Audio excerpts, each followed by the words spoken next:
నమస్తే. నవలా శీర్షిక నీకోసం నేను.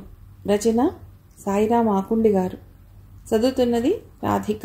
ఇక కథలోకి వెడితే,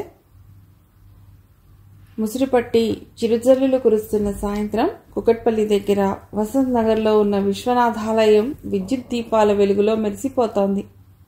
మంద్రస్థాయిలో పంచాక్షరి మంత్రం వినిపిస్తోంది.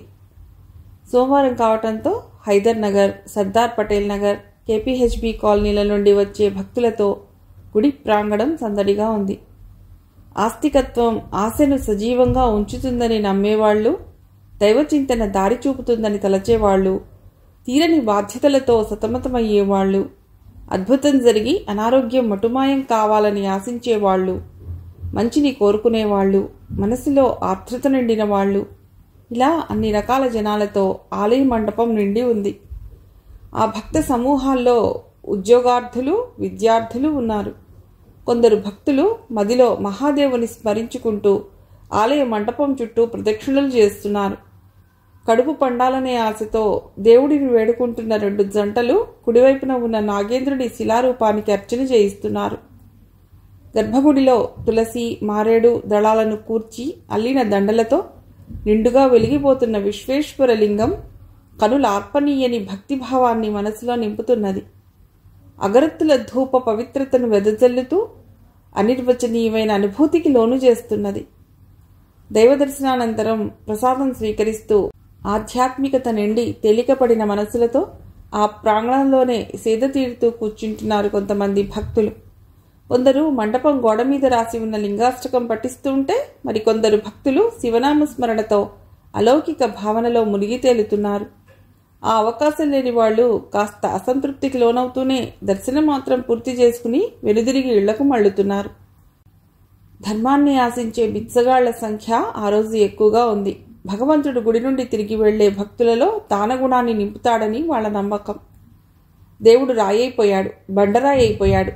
దుష్ట శిక్షణ, శిష్ట రక్షణ చేయవలసిన దేవుడు ఉలుకు పలుకు లేకుండా రాతి బొమ్మైపోయాడు. కొబ్బరికాయ, పువ్వులు కొనుక్కున్నాక గౌరీ, ప్రతిమ, శ్రీనివాసు, రవితో కలిసి గుడివైపు నడుస్తున్న ఈశ్వర్ గౌడ్ ఆగిపోయాడు. ఈ మాటలు వినిపించిన వైపు చూశాడు. బిచ్చగాళ్ల మధ్యలో కూర్చున్న ఓ ముసలాడు పదే పదే ఇవే మాటలు చెప్తున్నాడు. అడుగుదామనుకున్న ఈశ్వర్ గౌడ్ సహచరులు ముందుకు నడవటంతో మనస్సు మార్చుకుని వాళ్ల వెనక నడిచాడు. కళ్ళు మూసుకుని మనస్సంతా మహాదేవునిపై నిలిపి ప్రార్థిస్తున్న గౌరీకేసి చూశాడు ఈశ్వర్. ఉదయం నుండి తీవ్రమైన ఆందోళనలతో వేదన అనుభవిస్తున్న ఆమెకు కాస్త సాంత్వన చేకూరినట్లు అనిపిస్తోంది. శ్రీనివాసు కొబ్బరికాయలు కొట్టి తీసుకొచ్చి పూజారి చేతిలో ఉంచాడు. మిగిలిన పళ్ళు, ఫలాలతో కలిపి శివుడికి నైవేద్యం పెట్టాక తీర్థప్రసాదాలు అందరికీ పంచిపెట్టాడు పూజారి. ప్రసాదాన్ని తింటూ మంటపం చివరన ఉన్న సిమెంట్ బల్లలపై కూర్చున్నారందరూ. క్రీగంట గౌరీ హావభావాలు గమనిస్తున్నాడు ఈశ్వర్. మొబైల్ ఫోన్లో చెక్ చేశాడు రవి. గరీబ్ రథ్ టికెట్ కన్ఫర్మ్ కాలేదు. స్పెషల్ ట్రైన్కి ఆర్ఏసీ టికెట్ కన్ఫర్మ్ అయింది. అయితే రాత్రి 11 గంటలకి. వైజాగ్ వెళ్లేసరికి ఉదయం 11 దాటేస్తుంది.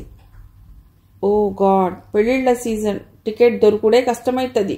గౌరీ, రేపు తత్కాల్కి టికెట్ షూర్గా దొరుకుతుంది. ట్రావెల్ ఏజెంట్ తప్పకుండా మేనేజ్ చేస్తానని చెప్పిండు. గౌరీ, రేపు పోదాన్రా ఊరు, కన్విన్సింగ్ అన్నాడు ఈశ్వర్. లేదు ఈశ్వర్, ఎలాగోలా అడ్జస్ట్ అయి పెడతాను. ఇహ ప్రోగ్రాం మార్చొద్దని అభ్యర్థిస్తున్నట్లుగా అంది గౌరీ. నేను తాతయ్యని ఎయిర్పోర్ట్లో దింపి వచ్చేసరికి లేట్ అవుతుందేమో సాలోచనగా అన్నాడు రవి. ఆ రోజు రాత్రి 9:30 ఫ్లైట్లో రవి, తాతయ్య ముంబై వెళ్ళాలి. ఏం పర్లేదు రవి, నేను బస్సులో పోయి గౌరీని సికింద్రాబాద్ స్టేషన్ దగ్గర దింపి వస్తా. యూ ప్రొసీడ్ అన్నాడు శ్రీనివాసు. ఈశ్వర్ కల్పించుకున్నాడు. శ్రీను, నేను కూడా స్టేషన్కి వస్తా. ట్రైన్ బయలుదేరే వరకు ఆడనే ఉండి మనిద్దరం ఏ ఆటోలోనో రిటర్న్ అయిపోదాం. వద్దు ఈశ్వర్, మీ ఇంటికి బంధువులు వస్తున్నారన్నావుగా, నువ్వుండు. నేను సేఫ్గా ట్రైన్ ఎక్కించి వచ్చేస్తాగా. నువ్వు అట్లా ఫిక్స్ అయితే సరే, చిన్నగా నవ్వాడు ఈశ్వర్. గౌరీ, నువ్వు ఇక వరీ అవ్వవలసిన అవసరంలే. ఊరెళ్ళగానే నిన్ను చూసి మీ అమ్మా నాన్నల బెంగ తీరుతుంది. నిన్ను చూసి ధైర్యపడతారు. ఏం ఫికర్లే. మీ బాబాయ్ 1-2 రోజుల్లో మంచిగా తిరిగొస్తాడని వాళ్ళని సందాయించు. ఈశ్వర్ చెప్తున్న ధైర్యవచనాలు వినే కొద్దీ గౌరీ దుఃఖం మరింత పొంగుకొచ్చింది. ఆమె కళ్ళు వర్షించాయి. గౌరీని దగ్గరకు తీసుకుంది ప్రతిమ. నిష్ఠురంగా మాట్లాడుతూనే ఆమెను ఓదార్చింది. ఏమిటి గౌరీ, చిన్నపిల్లలా? ఏం భయపడవలసిన పనిలేదు, ఊరుకో. తన చున్నీతో ఆమె కళ్ళు తుడిచింది ప్రతిమ. అరే, నువ్వే ఎట్లా ఏడుస్తావంటే మీ అమ్మా నాన్నల్ని ఎవరు సంధాయిస్తారు? ఊరుకో, మీ బాబాయ్ చాలా గొప్ప దైవభక్తుడు. దేవుడి దగ్గరికి వెళ్ళిండు. ఆ దేవుడు తన భక్తుల్ని జాగ్రత్తగా చూసుకుంటాడు. ఎక్కడో కమ్యూనికేషన్ లేని ప్లేస్లో ఇరుక్కుపోయిండు. గ్యారంటీగా ఇయ్యాలో రేపో తిరిగొస్తాడు. అందరూ ఏదో ఒక ఊరడింపు మాటతో ఓదార్చే ప్రయత్నం చేయటంతో దుఃఖాన్ని దిగమింగుకుంది గౌరీ. ఉదయం ఫోన్లో నాన్నతో మాట్లాడినప్పుడు బాబాయ్ ఇంకా ఇంటికి చేరలేదని, ఏ ఖబరు తెలియటం లేదని విన్న దగ్గర నుండి గౌరీ కన్నీళ్ల పర్యంతం అయిపోయింది. ఏదైనా కీడు జరిగి ఉంటుందన్న ఆలోచన ఆమె బాధని రెట్టింపు చేసింది. ప్రతి సబ్జెక్ట్లోనూ ఫస్ట్ ర్యాంక్లో నిలిచే గౌరీకి తొలి సంవత్సరం 2వ సెమిస్టర్ పరీక్షల ముందు ఇలాంటి కష్టం రావటంతో ఆమె ప్రాణ స్నేహితులు విలవిలలాడిపోయారు. దేవుడు రాయైపోయాడు, బండరాయైపోయాడు. ఈ సమయంలో దేవుడిపై దుర్భాషలు వినబడటంతో పట్టరాని కోపం కలిగింది ఈశ్వర్కి. చార్ధామ్ యాత్రకు వెళ్లి వరదల్లో చిక్కుకుని ఇంతవరకు ఆచూకీ తెలియకుండా పోయిన బాబాయిని తలుచుకుని కుమిలిపోతున్న గౌరీకి ధైర్యం చెప్పి దేవుడు తప్పక రక్షిస్తాడని చెబుతూ ఆమె ధైర్యాన్ని తగ్గించే ఉద్దేశంతో ఇక్కడికి తీసుకొస్తే దేవుడిపై సందేహాలు తిరిగి గౌరీని వేదనాభరితం చేస్తాయని తలచాడు ఈశ్వర్. చెరా నడిచి ఆ ముసలాడి దగ్గరికి వెళ్ళాడు.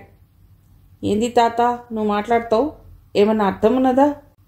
దేవుని ముంగిట్లా కూర్చొని దేవుణ్ణే తప్పుపడతావా? దేవుని భక్తులు దయతల్చిచ్చే చిల్లర డబ్బులతో బతుకుతున్నావు. ఆ దేవుణ్ణే బద్నాం చేయడమేంది? నువ్వు మాట్లాడేదానిలో ఏమన్నా న్యాయం ఉన్నదా? చింపిరి జుత్తు, పిచ్చిగా పెరిగిన గడ్డం, మాసిపోయి చిరుగులు పట్టిన లాల్చి, భుజాల మీద నుండి కప్పుకున్న కంబళి, ఆహార్యం అతడి దారిద్ర్యాన్ని కొట్టొచ్చినట్లు చూపిస్తున్నా కళ్లల్లో తీక్షణత ఒక ప్రత్యేకతను ఆపాదిస్తున్నది. మొహాన నవ్వు తొణగిసలాడుతున్నది. ఈశ్వర్ మాటలు విని చిన్నగా నవ్వాడు ముసలాడు. బాబు, నన్ను చిన్న సాధుని పిలుస్తారు. తన పేరు చెబుతూనే ఓ గుడ్డ సంచిలోంచి పేపర్లు తీశాడు. తెలుగు దినపత్రికలవి. కాస్త తేరిపార చూస్తే అవగతమైనదేమిటంటే చార్ధామ్ ప్రకృతి విలయాన్ని విపులీకరిస్తూ కవర్ పేజీ కథనాలు రాసిన నిన్న మొన్నటి పేపర్లవి. రుద్రభూమి మరుభూమిగా మారిన తీరు, ఆర్తుల్ని జాడ తెలియక రోధిస్తున్న వారి కన్నీటి గాథలు, గుట్టలుగా పడి ఉన్న శవాల మధ్య దిక్కుతోచక విలవిలా ఏడుస్తున్న అభాగ్యుల కథనాలు, కూడు గుడ్డా కోసం అలమటిస్తున్న బాధితుల ఆక్రందనలు, పేపర్ల పేజీలన్నీ ఈ ఉత్పాతాన్ని వివరిస్తూ రాశాయి. ఆ పేపర్ల మీద ప్రచురించిన ఎన్నో ఫోటోలు ప్రకృతి విలయాన్ని స్పష్టంగా చూపిస్తున్నాయి. అడ్డంగా చీలిపోయిన రహదారులు, కొట్టుకుపోతున్న ఇళ్ళు భవంతులు, గుట్టలుగా పేరుకుపోయిన శవాలు, ప్రవాహంలో కొట్టుకుపోతున్న జంతువుల కళేబరాలు, ఎటు చూసినా జలమయంగా కనిపిస్తున్న జనావాస ప్రాంతాలు, ప్రళయ భీభత్సాన్ని పేపర్లన్నీ వర్ణించాయి.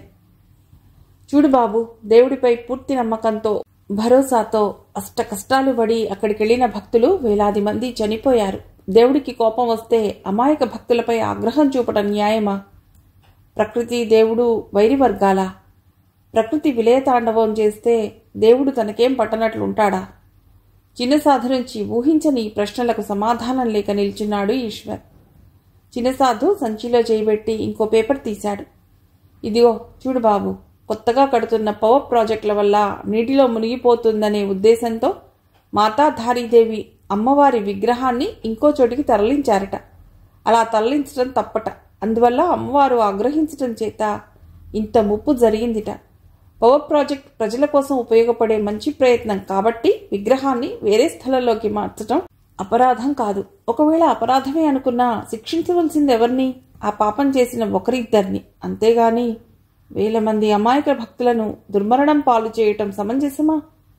చెమర్చిన చిన్నసాధు కళ్ళు సూటిగా ప్రశ్నిస్తున్నాయి. చిన్నసాధు వాక్ప్రవాహాన్ని అడ్డుకున్నాడు ఈశ్వర్. చూడు తాత, విశ్వం అంతా దేవుడు నిర్దేశించిన ప్రకారమే నడుస్తుంది. మధ్యలో వచ్చేడి వరదలైనా, తుఫాన్లైనా, భూకంపాలైనా అంతే. ఇక మనిషి పుట్టినాడే భూమి మీద ఎప్పటిదాకా నూకలున్నాయో నిర్ణయమైపోతుంది. ఆ నూకలు నిండిపోగానే ఏదో ఒక దారెంబడి తీసుకుపోతాడు. ఈ దైవలీల అర్థం కాక మనుషులు రకరకాలుగా ఆలోచిస్తారు.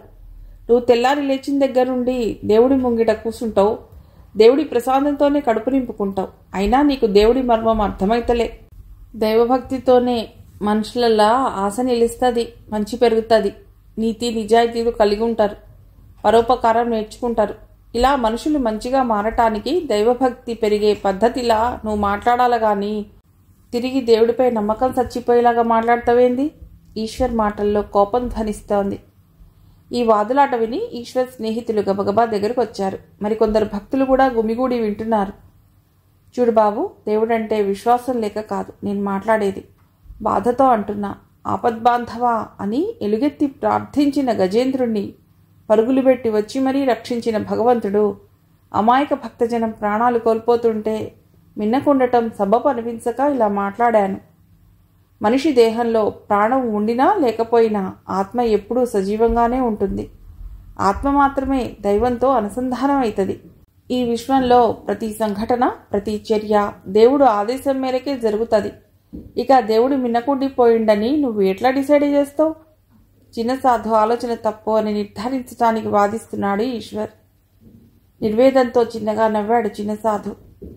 దేవుడు ఉన్నాడనే నిజాన్ని నిర్ధారించడానికి చెట్టు మీద పండులోనో ఆకృతి కనిపించడం, పువ్వు రాలిపట్టం, ఫోటోలోంచి విభూతి పడ్డం ఇలాంటి దర్శనాలు చూపే బదులు ఆపదలో ఉన్న వేలాది అమాయక జనాల్ని కాపాడితే ఎంత బావుండు. ఇహ కోపాన్ని సముదాయించుకోలేకపోయాడు ఈశ్వర్. ఆవేశంతో ఊగిపోయాడు. దేవుడు తను ఉన్నాడని నిరూపించటానికి ప్రూఫ్లు చూపించిన అవసరంలే. ఎవరు నమ్మినా నమ్మకపోయినా దేవుడు రాసిండు, ఆ రాత ప్రకారం జరిగిపోతుంది. భలే తిక్కలోడ్లాగున్నవే.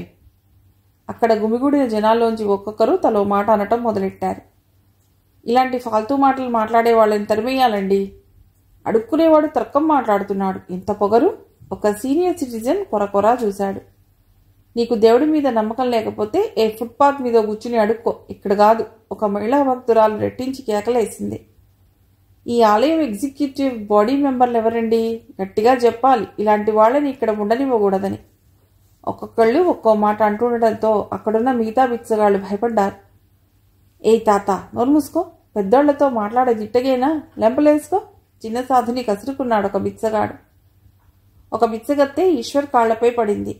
క్షమించండి బాబు, ఆడొక పిచ్చోడు, ఏం వాగుతాడో ఆడికే తెల్దు. ఏదో అవిటోడు కదా అని మాతో కూసుండబెట్టుకున్నా. ఇక ముందెప్పుడు ఇలా మాట్లాడకుండా చూసుకుంటా. కోప్పడు మాకండి బాబు.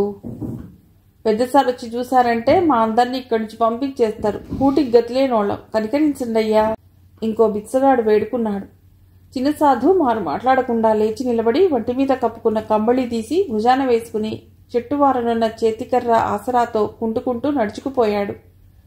అతడు అవిటివాడని అర్థమయ్యేసరికి అక్కడున్న భక్తుల కోపం తగ్గింది. ఈశ్వర్ కూడా నెమ్మదించాడు. ఈశ్వర్ భుజాన చెయ్యి వేశాడు శ్రీనివాస్. ఈశ్వర్, ఇక బయలుదేరదాం. డిన్నర్ కానిచ్చాక స్టేషన్కి బయలుదేరాలి. అవును, నేను కూడా ఎయిర్పోర్ట్కి బయలుదేరాలి. నడవటానికి ఉద్యుక్తుడవుతున్నాడు రవి. ఓహ్ సారీ, అనవసరంగా ఈ ఆర్గ్యుమెంట్ ఇన్వాల్వ్ అయిపోయినా. జల్దీ పోదాం. అందరితో పాటు నడిచాడు ఈశ్వర్. ఇవాళ రేపు దేవుడిని తూలనాడి మాట్లాడటం ఫ్యాషన్ అయిపోయే. తప్పు మాట్లాడినా తూలనాడినా దేవుడు చల్లగానే చూస్తాడు. అందుకే అలసైపోయిండు. దేవుడిని నిందించడం అనే అపరాధాన్ని అతడు మనసు క్షమించడం లేదు. ఈశ్వర్, లోకంలో రకరకాల మనుష్యులు ఎన్నో రకాల మనస్తత్వాలతో ఉంటారు. అందరినీ మనం మార్చలే. ఆ దేవుడే చూసుకుంటాడు, వదిలే. చాలాసేపటి తర్వాత మాట్లాడింది గౌరీ. నవ్వాడు ఈశ్వర్. మంచిగా చెప్పినావు గౌరీ. సరే, నువ్వు మాత్రం 1-2 రోజుల్లో ఊరు నుంచి వచ్చేయాలి. ఈసారి సెమిస్టర్ బాగా స్కోర్ చేసుకోవాలి. రవి గబగబా ముందుకు నడిచి సెయింట్ మేరీస్ స్కూల్ దగ్గర పార్క్ చేసిన కార్ స్టార్ట్ చేసి మెయిన్ రోడ్లోకి తీసుకొచ్చాడు. అందరూ ఎక్కిన తర్వాత ముందుకు పోనిచ్చాడు. హైదర్నగర్ దగ్గర హైవే మీద రైట్ టర్న్ తీసుకుని జేఎన్టీయూ ఎదురుగా అడ్డగుడ్డ రోడ్లోంచి వెళ్ళాక రైట్ సైడ్ ప్రగతి నగర్ అప్రోచ్లో ఉన్న లేడీస్ హాస్టల్ దగ్గర కారు ఆపాడు. గౌరీ, ప్రతిమ, శ్రీనివాస్ దిగారు. వాళ్లతో పాటు ఈశ్వర్ కూడా దిగాడు. గౌరీ, డిన్నర్ కానిచ్చేసి 9 కిందికి వచ్చి నేను కూడా మా హాస్టల్ ఫోన్ చేసి అదే టైంకి ఇక్కడికి వచ్చేస్తాను. ఏదో ఆటో లేదా బస్ పట్టుకుని సికింద్రాబాద్ స్టేషన్కి వెడదాం ప్లాన్ చెప్పాడు శ్రీనివాస్. అలాగే. ఈశ్వర్కి రవికి బాయ్ చెప్పింది గౌరీ. త్వరగా రెడీ కావాలనే ఉద్దేశంతో హాస్టల్లోకి నడిచారు గౌరీ, ప్రతిమ. తను వెళ్తానని చెప్పి పక్క వీధిలోనున్న హాస్టల్ వైపు నడిచాడు శ్రీనివాస్. ఈశ్వర్ కారెక్కాక ముందు పోనిచ్చాడు రవి. హౌసింగ్ బోర్డ్ కాలనీ 6వ ఫేజ్ దగ్గర దిగిపోయాడు ఈశ్వర్. రవి, నేనొక్కడిని నడుచుకుని వెడతాను, నువ్వు వెళ్ళిపో. బాయ్ చెప్పి కార్ని మలేషియన్ టౌన్షిప్ వైపు పరిగెత్తించాడు రవి. 6వ ఫేజ్ ఆలివ్ స్వీట్ షాప్ దాటుకుని నడక సాగించాడు ఈశ్వర్. అతడి ఆలోచనలు గౌరీ చుట్టూ తిరుగుతున్నాయి. గౌరీని తను మొదటిసారి చూసిన గతం అతడి కళ్ల ముందు గిర్రున తిరిగింది. ఏకబిగిన 1000 మెట్లు ఎక్కేసరికి ఆయాసం ఉంచుకొచ్చి కాలిబాట పక్కనున్న గట్టు మీద కూర్చున్నాడు ఈశ్వర్. ఆ గట్టుపై నుండి చూస్తే ఒకవైపు పచ్చగా పొలం, మడులు, అక్కడక్కడా చెరువులు, జన నివాసాలు, రెండో పక్క తూర్పు కనుమల అందాలు కనులారా కనిపిస్తున్నాయి. ముసురుపట్టిన మధ్యాహ్నం అప్పుడప్పుడు తెరిపినిస్తూ మధ్యలో దట్టంగా కురుస్తూ ఆనందించే వారికి ఆహ్లాదాన్ని, చింతల్లో ఉన్నవారికి చిరాకును కలిగిస్తున్న వాతావరణంలో సింహాచలేశుని దర్శించాలన్న కోరిక తీరుతున్నందుకు సంతోషపడుతూ కొండపైకి నడిచాడు ఈశ్వర్. ఆలయ గాలిగోపురం కనిపించగానే అతడి హృదయం ఆనందానుభూతికి లోనయింది. నరసింహస్వామి ఆలయాలకు దక్షిణ భారతదేశం ప్రసిద్ధి. అమ్మకు ఎంతో ఇష్టమైన దైవం. తను, అమ్మ కలిసి ఇప్పటికీ యాదగిరిగుట్ట, మంగళగిరి, కదిరి, తరిగొండ, ఇంగుర్తి, ఫణిగిరిగుట్ట, సింగరాయకొండ ఇలా చాలా చాలా ఆలయాలు దర్శించినప్పటికీ వరాహ నరసింహుణ్ణి సేవించే అవకాశం రాలేదు. ఈసారి అమ్మ కూడా తనతో కలిసి రావాల్సిందే. కానీ చివరి నిమిషంలో నెలవారీ ఆటంకం రావడం చేత తను ఒక్కడే బయలుదేరవలసి వచ్చింది. ఉదయం 7:30కి గరీబ్ రథ్ దిగిన తర్వాత ఒక్క పూట కోసం హోటల్ రూమ్ అనవసర ఖర్చు అనిపించి వెయిటింగ్ రూమ్లో కాలకృత్యాలు స్నానం కానిచ్చాడు. క్లాక్ రూమ్లో బ్యాగ్ని డిపాజిట్ చేసి 11 కల్లా నేవీ సైన్స్ ల్యాబొరేటరీస్లో సైంటిస్ట్ ఇంద్ర కుమార్ ఢిల్లీ వెళ్తుండటంతో ఎయిర్పోర్ట్ వరకు అతడితో ప్రయాణించి చివరి నిమిషం వరకు తన డిస్కషన్స్ కొనసాగించాడు. విలువైన సలహాలు తీసుకున్నాడు. తాను తయారు చేసిన డ్రాఫ్ట్ రిపోర్ట్పై ఇంద్రకుమార్ అభిప్రాయము, సూచనలు తీసుకున్నాడు. 1 గంట అయ్యేసరికి ఎన్ఏడి కొత్త రోడ్ జంక్షన్ దగ్గరికి చేరుకున్నాడు ఈశ్వర్. ప్రభా హోటల్లో లంచ్ పూర్తి చేసి ఆటోలో సింహాచలం బయలుదేరాడు. పెట్రోల్ బంక్ జంక్షన్ దగ్గర సింహాచలానికి పోయే కుడివైపు మార్గంలో రోడ్డుకి ఇరువైపులా ఏపుగా పెరిగిన మామిడి చెట్ల మధ్య ప్రయాణం ఎంతో ఆహ్లాదాన్ని కలిగించింది. కొండ దిగువన మెట్లదారి మొదలయ్యే చోట కాసేపాగి చుట్టూ చూశాక గుంపులుగా వడివడిగా మెట్లదారి వెంబడి నడుస్తున్న ఒడిశా భక్తులతో పాటు నడక మొదలెట్టాడు. మూటలు కట్టిన సామాగ్రిని నెత్తిన పెట్టుకుని పిల్లా జిల్లాతో కలిసి సింహాద్రి అప్పన్నను నోరారా పిలుస్తూ వడివడిగా మెట్లెక్కుతున్న ఒడిశా భక్తుల సంభాషణలను కుతూహలంగా వింటూ నడిచాడు ఈశ్వర్. చివరి మెట్టు మీద కాసేపు సేద తీరాక లేచి నెమ్మదిగా నడవటం మొదలెట్టాడు. కుడి చేతి వైపు టీవీ టవర్ కనిపిస్తోంది. కాస్త ముందుకి సాగాక గాలిగోపురం దర్శనం ఇచ్చింది. ఇరుపక్కల దుకాణాల నడుమ నడుస్తూ ధర్మదర్శనం క్యూ దగ్గరికి చేరుకున్నాడు ఈశ్వర్. చివరిలో ఉన్న దుకాణం దగ్గర చెప్పులు విడిచి క్యూ దారంట నడిచాడు. శనివారం కావటంతో క్యూలు నిండుగా ఉన్నాయి. అప్పటికి మధ్యాహ్నం 3:30 అయింది. రాత్రి 8:30కు గరీబ్ రథ్లో తిరుగు ప్రయాణం. దర్శనం పూర్తి చేసుకుని స్టేషన్కి చేరుకోవటానికి సరిపడా సమయం ఉందని తలచి క్యూలో నడక సాగించాడు. అంతవరకు చెదురు మదురుగా కురుస్తున్న వాన కుంభవృష్టిగా మారింది.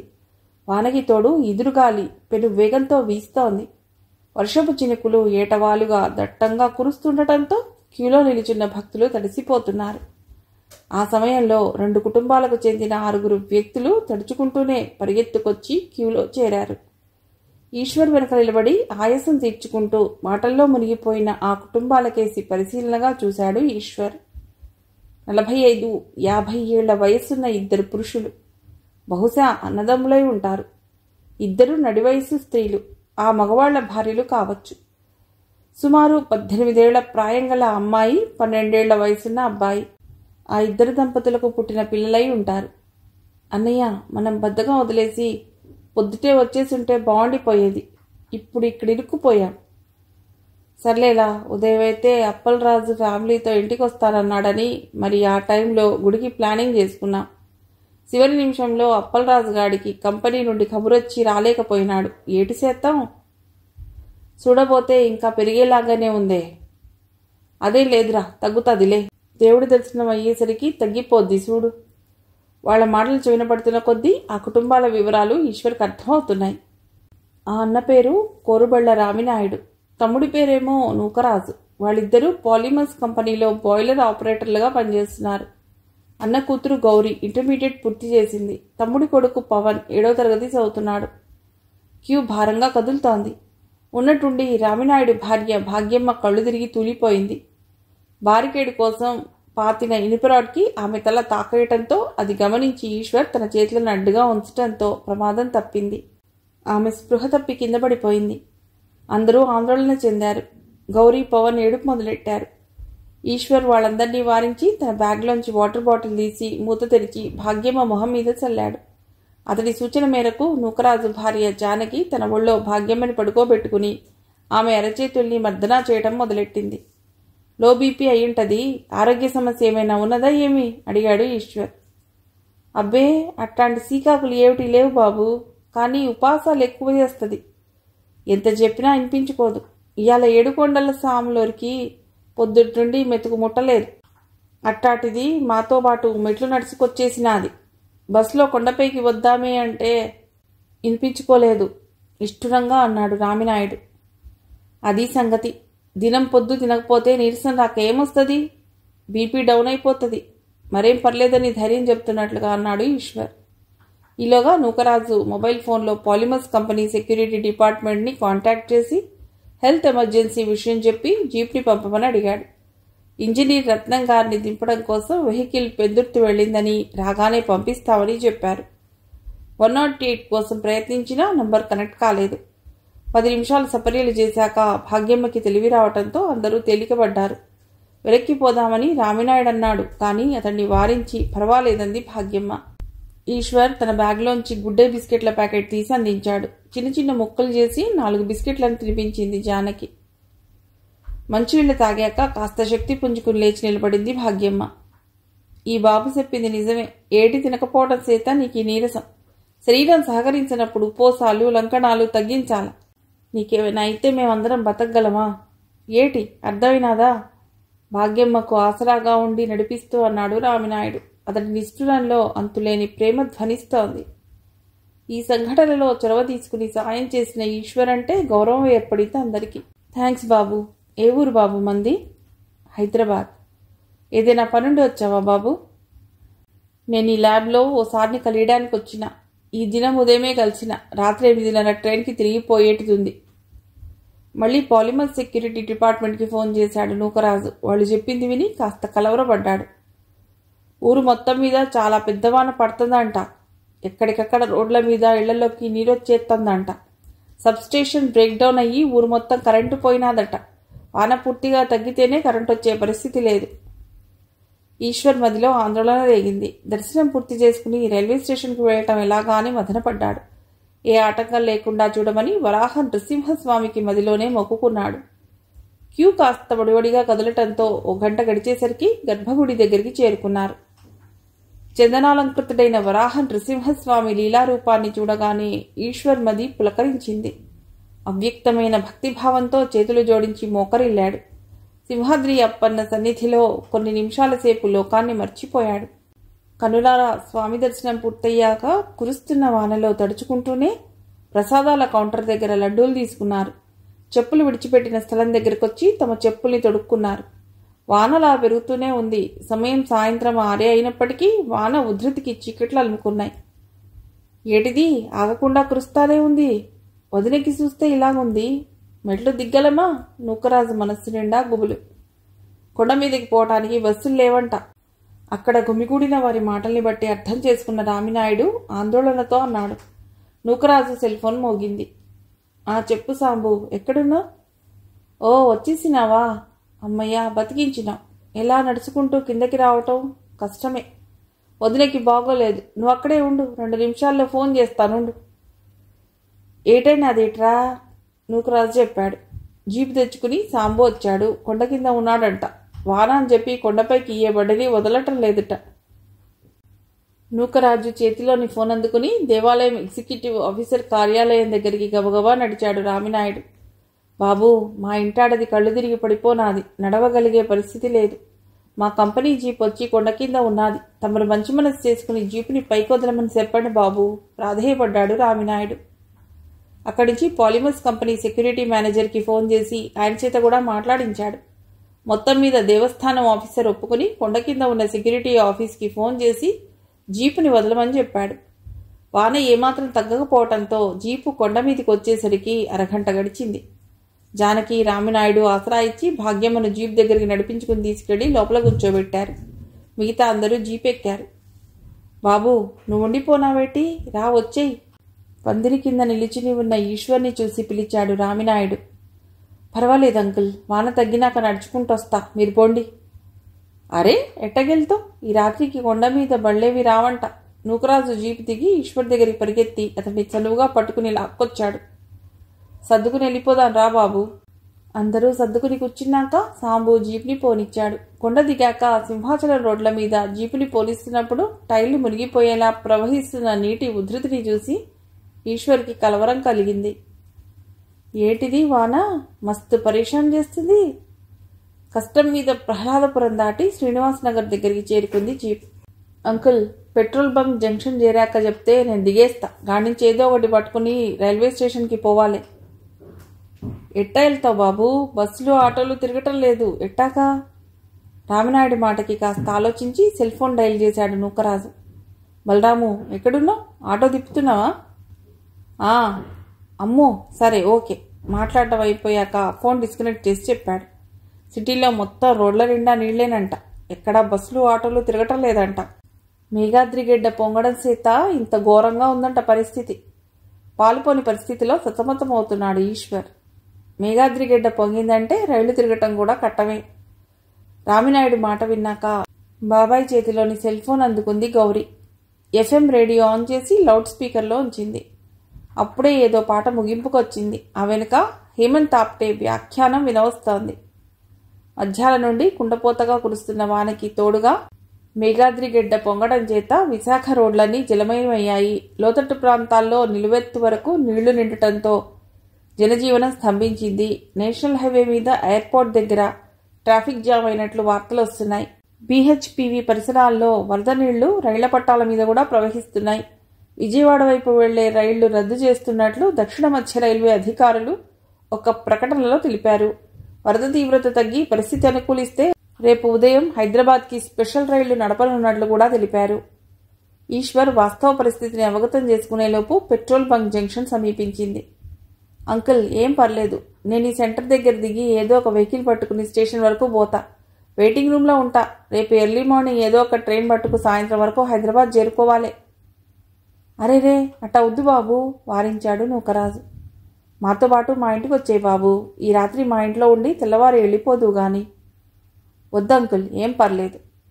నువ్వేం మాట్లాడకు బాబు, చూస్తున్నావుగా వాతావరణం ఎట్టగుందో. ఈ పూటకి మా ఇంటికి వచ్చేయి. నిన్నేటి ఇబ్బంది పెట్టాం. తెల్లారాక నీ ఇట్టం వెళ్ళిపోదు గాని. రామినాయుడు చనువు తీసుకుని తప్పదన్నట్లుగా అన్నాడు. భాగ్యమ్మ, జానకి కూడా రమ్మని అభ్యర్థిస్తున్నట్లు చూశారు. వారి ఆహ్వానాన్ని తిరస్కరించడానికి మాటలు దొరకలేదు ఈశ్వర్కి.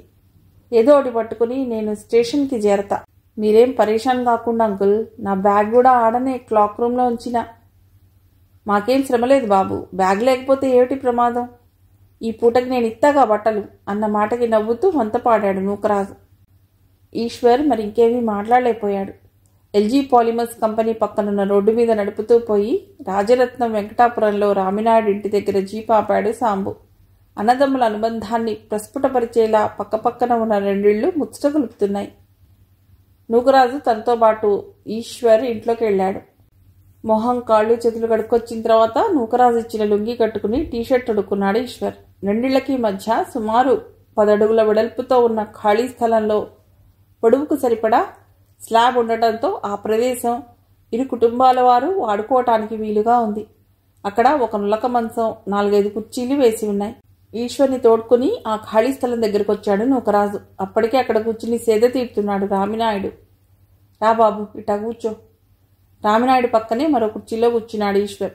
తండ్రి ఊళ్ళో తలబెట్టుకుని పడుకున్నాడు పవన్. స్లాబ్కి ఓ చివర ఉంచిన గొట్టంలోంచి ధారాపాతంగా నీళ్లు నేల మీద పడి కాలువలోకి పోతున్నాయి. అప్పుడప్పుడు పాలిమర్స్ కంపెనీలోని బాయిలర్ సేఫ్టీ వాల్వ్ తెరుచుకున్నప్పుడు పెద్దగా వెలువడే సౌండ్ అక్కడి వరకు వినిపిస్తోంది. విద్యుత్ దీపాల కాంతిలో కంపెనీ మెరిసిపోతూ కనిపిస్తున్నది. నీ సంగతులు చెప్పు బాబు. మీ నాన్న ఏటి చేస్తారు? మా నాన్న ఫోమే కంపెనీలో సూపర్వైజర్గా ఉద్యోగం చేస్తుండ్రు. ఈశ్వర్ తన గురించి వివరాలు చెప్పడానికి ఉపక్రమించాడు. మా అమ్మ టీచర్గా పనిచేస్తుంది. ఇక మా చెల్లి రమణి ఇదిగో పవన్ లాగానే 7th క్లాస్ చదువుతుండే. నేను జేఎన్టీయూలో ఎలక్ట్రానిక్స్ థర్డ్ ఇయర్ చదువులకు వచ్చిన తర్వాత నాన్న హైదరాబాద్కు జాబ్ మారిండు అన్నీ చెప్పాక వైజాగ్లో ఏ పని మీద వచ్చింది మళ్ళీ చెప్పాడు. ఇవాళ నేవీ ల్యాబ్లో ఓసారిని కలవడం కోసం వచ్చిన. భాగ్యమ్మను పట్టుకుని రెస్ట్ తీసుకోమని చెప్పి తను పని చేసుకోవటంలో మునిగిపోయింది జానకి. ముందుగా వేడిగా పొగలుగా టీ తయారు చేసి గౌరీ చేత పంపించింది. ఒక ట్రేలో టీ బిస్కెట్లు తెచ్చి ముగ్గురికి అందించింది గౌరీ. బాబాయ్ పక్కనే మంచం మీద కూర్చుని మాటలు వినసాగింది. వర్షం తెచ్చిన చలిగాలుల వాతావరణంలో వేడివేడి టీ గొంతులో దిగుతుంటే ప్రాణానికి హాయి అనిపించింది ఈశ్వర్కి. మంచిది బాబు, ఇదిగో మా పాప మజ్జి గౌరీ. ఇంటర్ 2వ సంవత్సరం చదువుతున్నది. ఇంజనీరింగ్లో పెద్ద చదువు చదవాలని మా అందరి కోరిక. ఎట్టా చదివితే మంచి కాలేజీలో సీట్ తెచ్చుకోవచ్చో కాస్త చెప్పు బాబు. తప్పకుండా అన్నట్లుగా తలూపాడు ఈశ్వర్. అట్టనే ఇంటర్మీడియట్ ఏ కాలేజీలో చదువుతున్నావు? గౌరీ కేసు చూసి అడిగాడు. రాఘవ స్టడీ సెంటర్లో.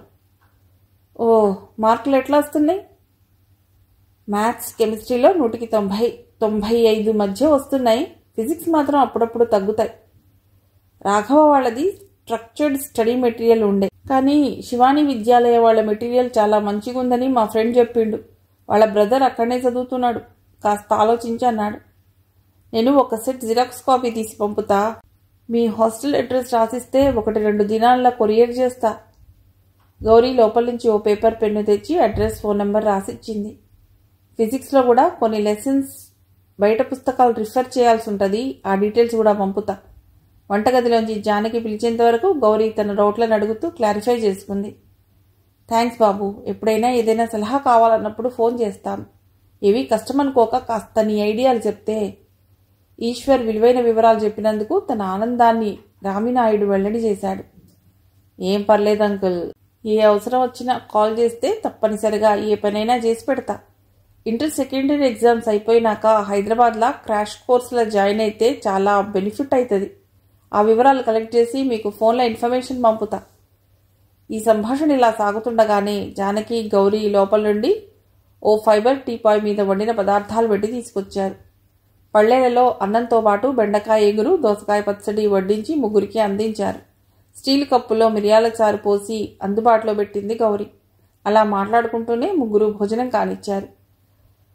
పవన్ని నిద్రలేపి అతడికి వడ్డించిన పళ్ళెం అందించింది. భాగ్యమ్మకి మెత్తగా కలిపిన చారన్నం కలిపి తినిపించాక జానకి, గౌరీ భోంచేశారు. అప్పటికి రాత్రి 11:30 అయింది. సీ షిఫ్ట్ డ్యూటీకి వెళ్లటం కోసం యూనిఫామ్, సేఫ్టీ షూస్ వేసుకుని తయారవుతున్నాడు రామినాయుడు. వాన ఉధృతి తగ్గినప్పటికీ ఇంకా సన్నగా కురుస్తూనే ఉండటంతో రెయిన్ కోట్ వేసుకుని బయలుదేరాడు. నూకరాజు తన ఇంట్లో మంచం మీద బెడ్షీట్, పిల్లో కవర్ మార్చాక ఈశ్వర్ని పడుకోమని చెప్పి ఓ దుప్పట అందించాడు. భాగ్యమ్మకి సాయంగా జానకి, గౌరీ పడుకోగా ఈశ్వర్ పడుకున్న మంచం పక్కనే మరో మంచం వేసి పవన్ని తనతో పాటు పడుకోబెట్టుకున్నాడు నూకరాజు. ఈశ్వర్కి తెలివొచ్చేసరికి ఉదయం 7 అయింది. అప్పటికే లేచి ఉన్న నూకరాజు టూత్ పేస్ట్ అందించాడు. పళ్ళు తోముకుని మొహం కడుక్కున్నాడు. వాతావరణం మబ్బుగానే ఉన్నప్పటికీ వాన వెలిసింది. భాగ్యమ్మ బాగా తేరుకుంది. ఈశ్వర్ని పలుకరించి ఆమె తన దినవారీ పనుల్లో మునిగిపోయింది. టీ తాగిన తర్వాత ఈశ్వర్ కాలకృత్యాలు, స్నానము కానిచ్చేశాడు.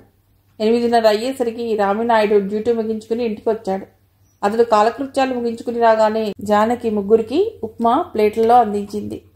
అంకుల్, నేను బయలుదేరతా. స్టేషన్కి పోయి ఏదైనా డైరెక్ట్ ట్రైన్ ఉంటే సరి, లేకపోతే విజయవాడ వరకు పోయి అక్కడి నుంచి బస్ పట్టుకుంటే రాత్రికల్లా ఇంటికి చేరుకుంటా. తనకు ఆతిథ్యం ఇచ్చినందుకు పేరు పేరున అందరికీ థ్యాంక్స్ చెప్తూ హైదరాబాద్ ఎప్పుడొచ్చినా ఇంటికి రమ్మని చెప్పి బయలుదేరాడు ఈశ్వర్. అతన్ని తన బైక్ మీద తీసుకుపోయి రైల్వే స్టేషన్ జ్ఞానాపురం గేటు వైపు దింపి వెనుదిరిగాడు నూకరాజు. 11 గంటలకు బయలుదేరిన దక్షిణ ఎక్స్ప్రెస్లో కాజీపేట చేరుకుని అక్కడి నుంచి బస్సులో హైదరాబాద్ చేరుకున్నాడు ఈశ్వర్. మిగిలిన కథ తర్వాతి భాగంలో.